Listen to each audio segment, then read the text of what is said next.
2017년 4월이었어요. 미국의 한 법원에서 사람을 살해한 죄로 기소된 한 남자의 재판이 막 끝나가고 있었습니다. 검사와 피고의 최종 변론은 끝난 상태였고요. 판사의 판결만 남아있는 상황이었죠. 재판장에 앉아있던 유족들은 피고가 온전한 죗값을 치르기를 그 누구보다 간절히 바라고 있었습니다.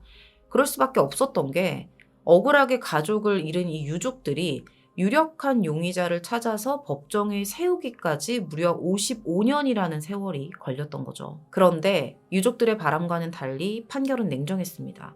판사가 가해자에게 증거 불충분으로 인한 무죄를 선고한 거예요. 유족들과 배심원단의 분노가 당시에 엄청났어요. 어떻게 이런 진절머리 나는 판결이 있을 수 있냐는 거죠. 이 사건은 한때 미국 일리노이주를 발칵 뒤집어 놓았던 사건이에요. 그리고 그 중심에 있는 한 남자가 있었습니다. 50년이 넘었다면 1950년대의 사건이라는 건데 그 시기 그곳에서 어떤 일이 있었는지 오늘 사건 내용 전해드리도록 할게요. 1957년 12월 3일 미국 일리노이주 시카모어에 위치한 어느 주택가에서 이제 갓 초등학교에 입학했을 법한 두 여자아이가 즐겁게 뛰어놀고 있었습니다. 해가 지고 있는 저녁 시간이었어요.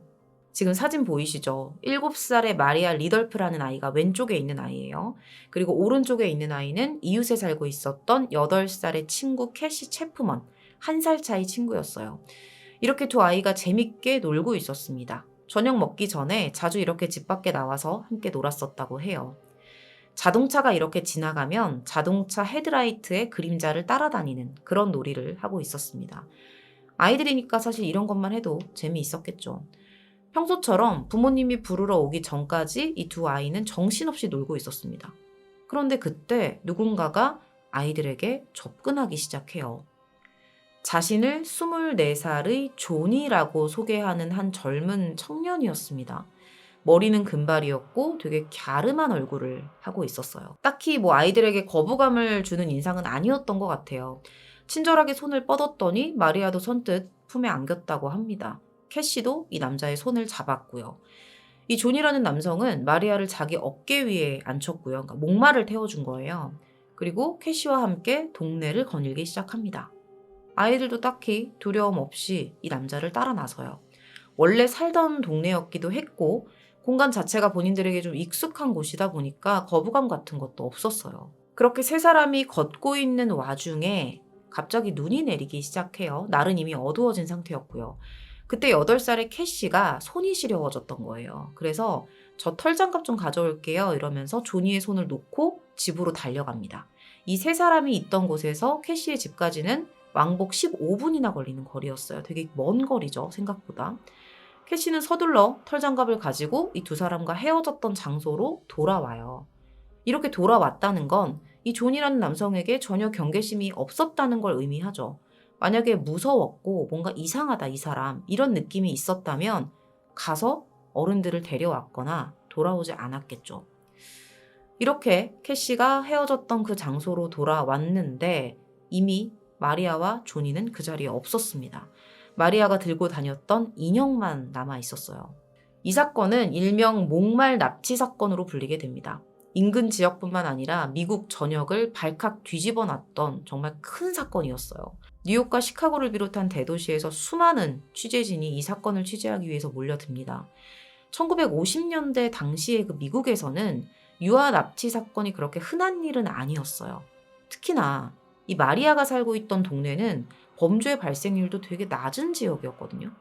집집마다 문도 활짝 열어놓고 생활하는 그런 동네였던 거죠. 충격이 더 컸습니다. 사건 직후의 수색 작업 규모도 엄청나게 컸다고 해요. 지역 경찰은 물론이고 주민 3천여 명이 동원된 수색 작업이 개시됩니다. 이 과정에 FBI 요원 60여 명까지 급파됐죠. 이렇게 진행된 수사의 결과는 어땠을까요? 당시에 대통령이었던 드와이트 아이젠하워가 수사 상황을 실시간으로 보고받았을 정도로 이 사건은 세간의 관심을 끌어요. 그럼에도 수사가 너무너무 진전이 없었어요.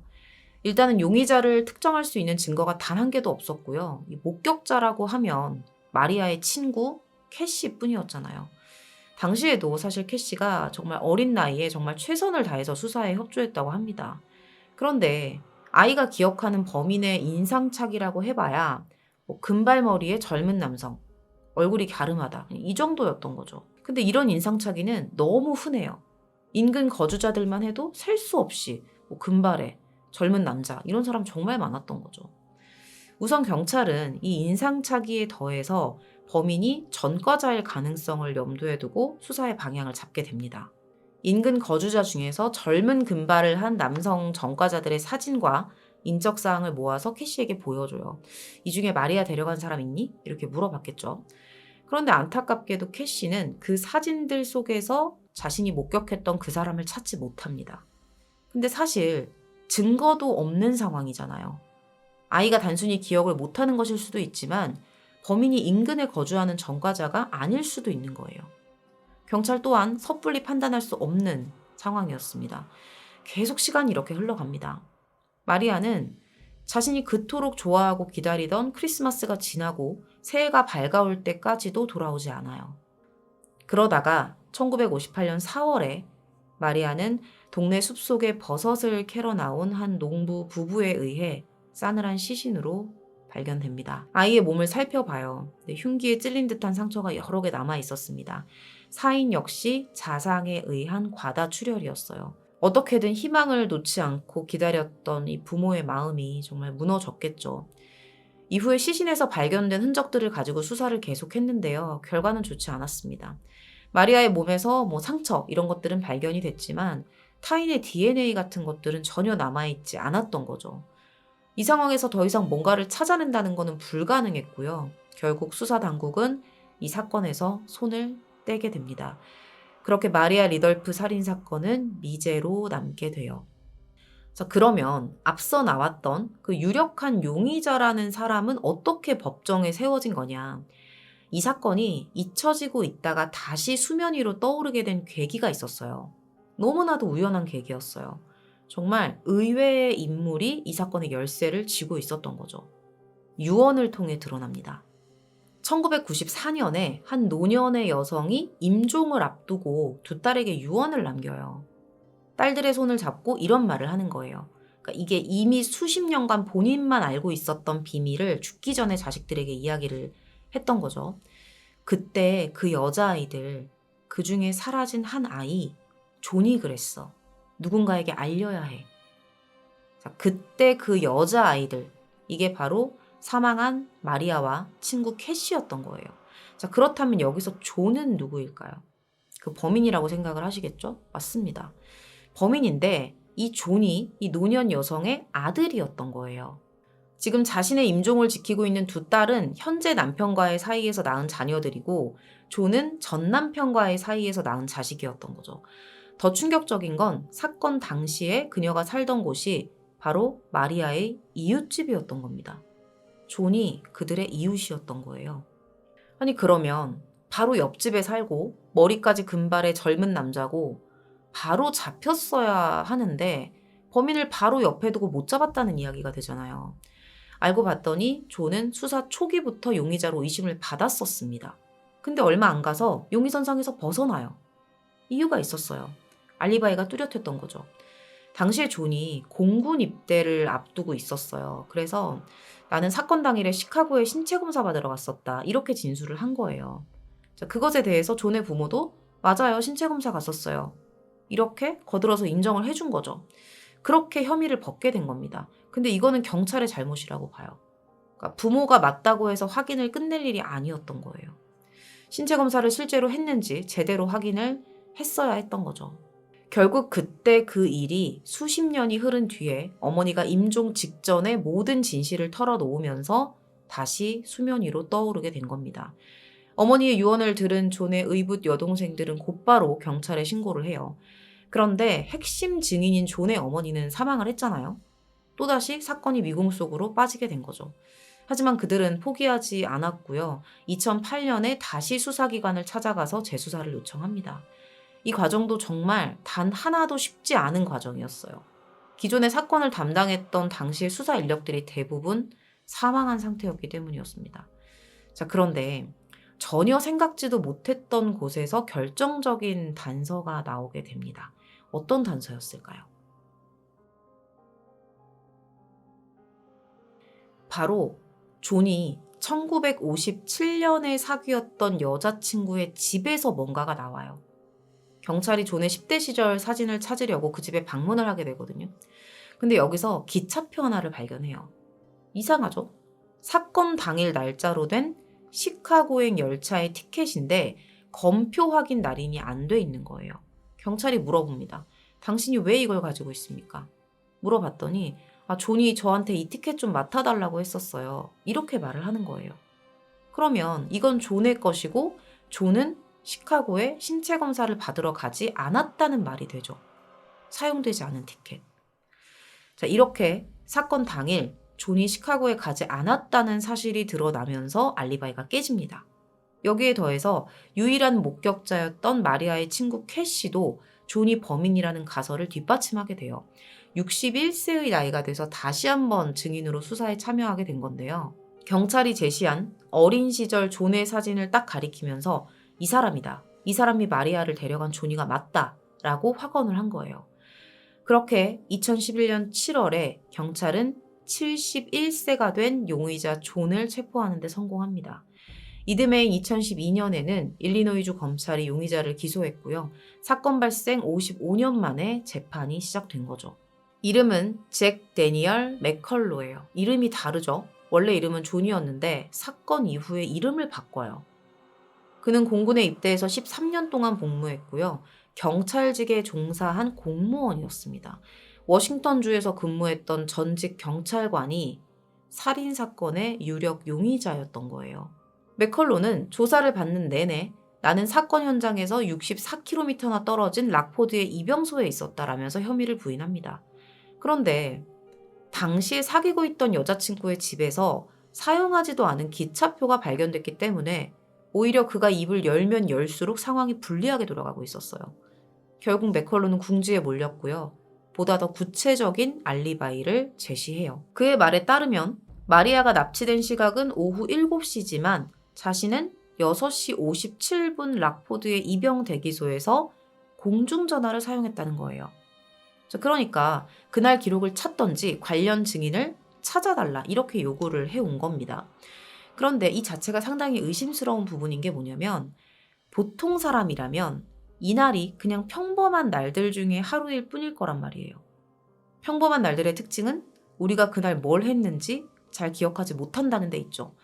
그런데 어떻게 이런 지나가는 날의 아주 과거의 일과를 그렇게 자세하게 기억할까요? 정말 자기랑 연관 없는 사건이고 그날이 자기하고 전혀 관련 없는 그냥 일상적인 날들 중에 하나였다면 50년 전의 어느 날을 이렇게 자세하게 기억하는 사람은 없을 거라는 겁니다. 게다가 마리아가 납치된 정확한 시간은 수사팀조차 확신하지 못하는 부분이었는데 이 사람은 무슨 근거로 오후 7시에 마리아가 납치됐을 거라고 단정 지을 수 있냐는 거죠. 검찰은 이를 통해서 그가 범행 후에 알리바이를 만들기 위해서 일부러 멀리 떨어진 지역으로 이동해서 공중전화를 이용했을 것이라고 짐작합니다. 사실 이건 너무 오래 지난 일이라서 확인 자체가 어려웠을 거예요. 자, 그런데 여기에 재판이 진행되는 5년 동안 맥컬로와 한 방에 수감됐던 동료 수감자들이 이런 증언을 해요. 그들 모두 이렇게 말합니다. 맥컬로가 실수로 마리아를 죽였다는 말을 한 적이 있다. 그런 말을 들었다라고 증언한 거죠. 사실 맥컬로가 마리아의 실종과 죽음에 연관돼 있다는 사실은 타인뿐만 아니라 그의 증언에서도 얼핏얼핏 드러나고 있었어요. 실제로 맥컬로는 수사 도중에 다른 용의자들을 내세우면서 자기에게 쏠린 관심을 돌리려고 했다고 합니다.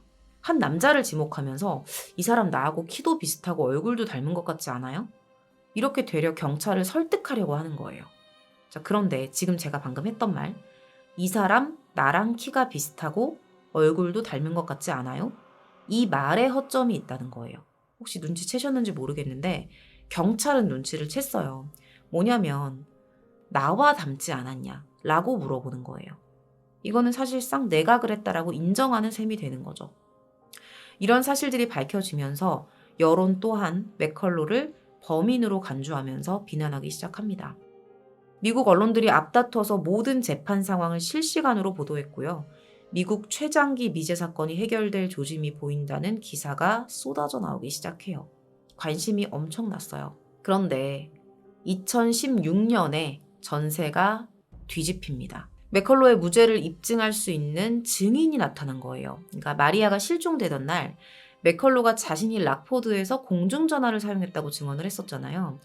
바로 그날 입영 대기소에서 맥컬로와 만나서 대화를 했다는 사람이 나온 거예요. 더군다나 뒤이어 맥컬로의 통화 기록까지 확인되면서 사건 당일 그의 시간대별 동선이 대략적으로 그려졌는데요. 이를 바탕으로 법원은 그가 범행을 저지를 시간적인 여유가 없다고 판단했고요. 결국 2017년 4월 증거 불충분으로 인한 무죄 판결을 선고합니다. 해결될 뻔했는데 사건이 다시 장기 미제 사건으로 돌아가 버린 거죠.